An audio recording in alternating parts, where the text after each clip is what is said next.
Could the mystery of the 10 horns of the beast, the 10 kings and nations that will form the core of his terrifying empire, finally be solved? For centuries, scholars and believers have speculated about the identity of these nations, and theories have abounded. But today we're diving into a revelation that could change everything you thought you knew about the end times. Brace yourself, because what we're about to uncover might just be the most important teaching on this channel to date.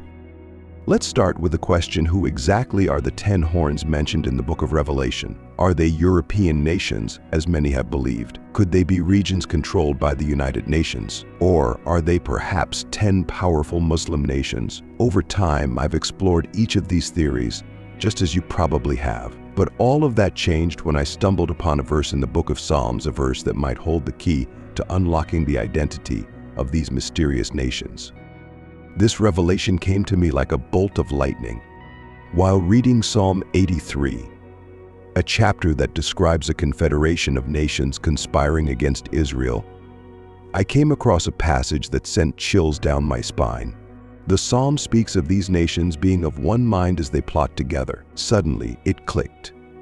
This phrase is almost identical to a description in Revelation 17:13, where the 10 kings who give their power to the beast are also described as being of one mind. Could it be that these are the same 10 nations, forming the very core of the beast's empire? If this connection is true, then we're looking at a prophecy that has profound implications for our understanding of the end times. Identifying this 10-nation confederacy could be the key to recognizing the rise of the beast's empire in our world today. And if we are correct, then this is not just another teaching, this is a groundbreaking revelation that could alter the course of how we interpret Bible prophecy. You might be wondering, if this connection is so clear, why hasn't anyone seen it before? The truth is, some have. But the evidence is scattered across different books of the Bible, making it difficult to piece together without a deep and thorough study. Finding these connections is one of the most challenging aspects of biblical interpretation, or hermeneutics, but it's also one of the most rewarding. Every time I uncover one of these links, I am struck by the depth and intricacy of God's Word. So, let's delve into this connection further. Psalm 83 isn't just any psalm, it's a prophetic text that describes a coalition of nations conspiring to wipe Israel off the map. The psalm begins with a plea to God: "O God, do not remain silent, do not turn a deaf ear. Do not stand aloof, O God. See how your enemies growl, how your foes rear their heads. With cunning they conspire against your people, they plot against those you cherish. Come," they say, "let us destroy them as a nation, so that Israel's name is remembered no more." The nations listed in this psalm, united in their hatred for Israel, bear an uncanny resemblance to the 10 kings of Revelation who will give their power to the beast. Revelation 17:13 describes these 10 kings as being of one mind and handing their power and authority to the beast. This exact phrase of one mind appears in both Psalms and Revelation, linking these two passages in a way that's hard to ignore. But it doesn't stop there. Revelation 17:16 goes on to describe how the beast and these kings will wage war against the Lamb, but ultimately they will be defeated. This mirrors the ultimate fate of the nations in Psalm 83, who, despite their best efforts, will be brought to ruin by the power of God. If these 10 nations are indeed the same as those mentioned in Psalm 83, then we have a clear picture of the core of the beast's empire. But what does this mean for us today? How can we recognize this confederation as it forms in our world? The answer lies in staying vigilant, in watching the news with an eye trained on prophecy. If we see a coalition of nations coming together, united by a common goal that aligns with the descriptions in Psalm 83 and Revelation, we may very well be witnessing the rise of the beast's empire. But there's more to consider. If these 10 nations are part of the beast's empire, then who are the 3 horns that will be plucked out by the roots as described in Daniel 7:8? This event is crucial because it marks a turning point in the rise of the Antichrist. The plucking of these 3 horns signifies the consolidation of power within the beast's kingdom, and it will have a significant impact on global events. Understanding which nations these represent and how this event unfolds could give us invaluable insight into the timing of the end times. So, what should we be watching for in today's world? Look for alliances forming between nations that have historically been hostile to Israel. Pay attention to any coalition that shows signs of unity with a shared purpose that aligns with the goals described in Psalm 83. These are the warning signs that the beast's empire is beginning to take shape. And when we see these things happening, we must be prepared spiritually and mentally for the fulfillment of these prophecies. This teaching could be one of the most critical you'll ever hear. The implications are enormous.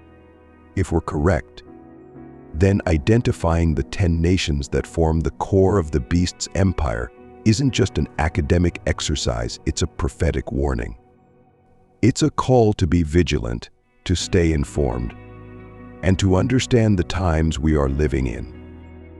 In conclusion, the connection between Psalm 83 and Revelation 17 offers a compelling case for identifying the 10 horns of the beast. This discovery doesn't just add to our knowledge, it reshapes our understanding of the end times. The rise of the beast's empire is not a distant event, but a reality that could be unfolding right before our eyes. As believers, it's our duty to watch, to pray, and to prepare for what's to come. The 10 horns of the beast are not just a mystery, they may be the key to unlocking the timeline of the end times. And the time to understand this is now. May the name of Israel be remembered no more, for with one mind, there it is, they plot together. And that's Psalm 83, 1-5. And this is exactly what it says in Revelation 17:13. These are of one mind. So that certainly caught my attention right off the bat. But what makes this even more impactful, much more impactful, is that both passages are talking about 10 rulers, 10 kings of 10 nations in Revelation, and 10 named nations in Psalm 83. That's important. We're actually given their names. And these are not any old 10 nations. These are nations that conspire together to wipe Israel off the map so that it's remembered no more. The exact desire of the Antichrist's empire and the exact desire of certain nations in the world today. I'll let you think about who they might be. The second link between Revelation and Psalm 83 is a line about the enemies raging. In Psalm 83, 2-3, the verses read, "See how your enemies rage, how your foes have reared their heads, with cunning they scheme against your people." This is the same idea as Psalm 2 verses 1 and 2. Why do the nations rage and the peoples plot in vain? The kings of the earth rise up, the same as rearing up, and the rulers band together against the Lord and against his anointed. In Revelation 1118, when speaking at the 7th trumpet, very close to the very end, the elders recount what happened during the tribulation period and say the nations were ragged, but your wrath came. The wrath of God comes because of this raging or loud roaring of the nations during the tribulation. So this shows that Psalm 83, Psalm 2, is primarily about what happens during the 70th week of Daniel. Okay, so who are these 10 nations? I bet you're wondering that.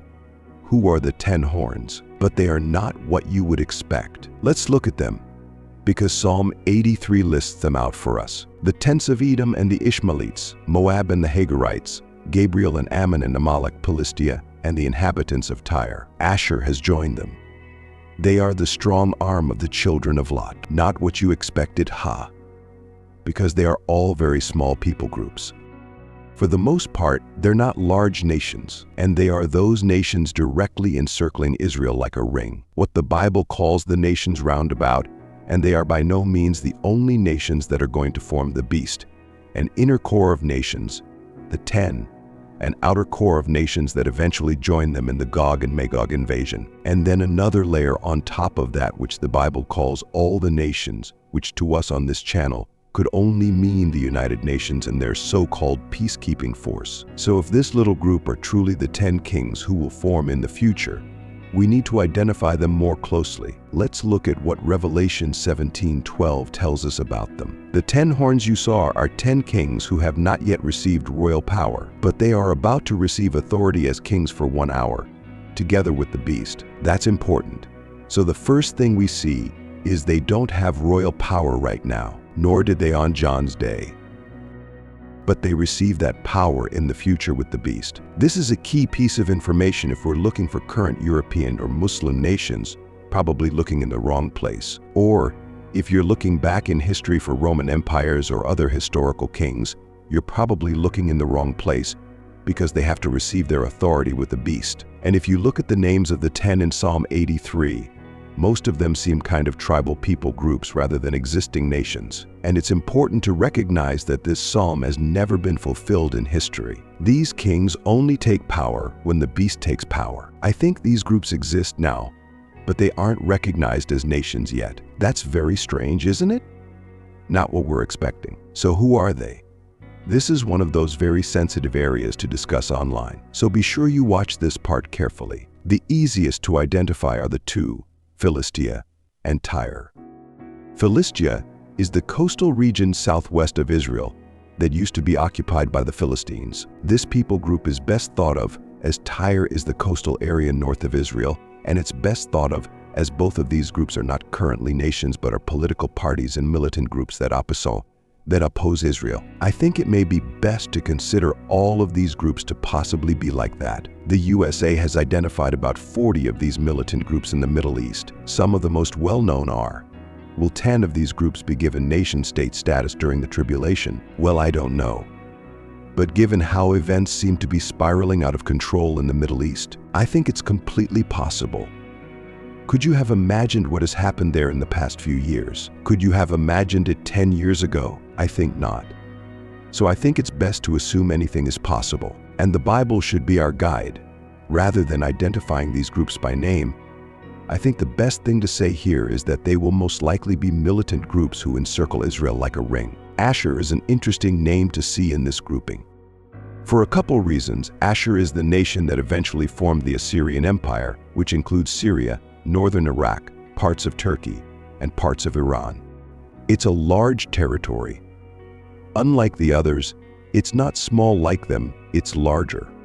Asher is also the name of a former chief god of the Assyrians. In this previous video, we discussed how Asher is likely a fallen angel and the one described as the Assyrian in several passages in the Bible about the entity that possesses the man who will be Antichrist. So this implies this group of 10 horns is assisted by a supernatural force. This helps explain why in Revelation 17:16, the 10 kings and the beast, a relatively small group of militant groups, are able to revolt against Mr. Babylon, the global governance system, and burn her up with fire. How did they do that? Well, it's a supernatural victory.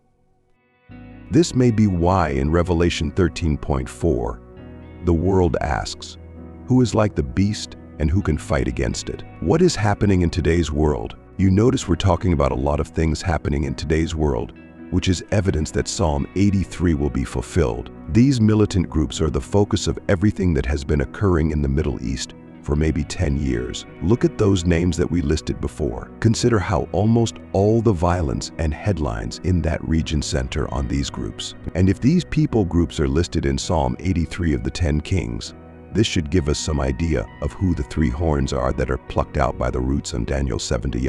I considered the horns, and behold, there came up among them another horn, a little one.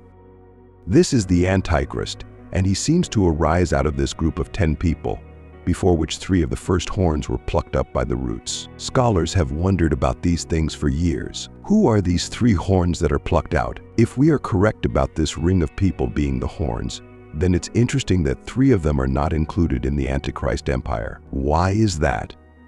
Later in Daniel 11:41 we read this, and it's about 3 of these groups. He will also invade the beautiful land, many countries will fall, but Edom, Moab, and the leaders of Ammon will be delivered out of his hands. Edom, Moab, and Ammon are all located in modern Jordan, and we've already seen they're going to be part of this original 10. But it looks like at some point the Antichrist either kicks them out of the Confederation where they revolt and leave him and the group of 10. This is going to leave a gaping hole in that ring on the eastern side of Israel. We thought about why. This may play a big role in the escape of the Hebrews at the abomination of desolation prophesied by Jesus in Matthew 24:15-20. Prior to the 3 horns leaving the group, Israel will have been completely surrounded by this group. But after they leave the group of 10 horns, after Moab, Waisen, and Ammon leave, The entire Israel-Jordan border is free for those who flee to the mountains to escape into. The Antichrist doesn't control this area, so a Jordanian wilderness might be the mountains to which the Israelites flee. Now, if Psalm 83 is the blueprint for the formation of the 10 kings in the Antichrist Empire, then we should study that psalm in detail. Click right here to keep watching and discover more details about what the next few years might look like as the Antichrist kingdom rises. Or if this video has not yet been released, click over here to see how these 10 horns have a relationship to the 10 lost tribes of Israel. Till then, this is Nelson, and I'll see you here or there.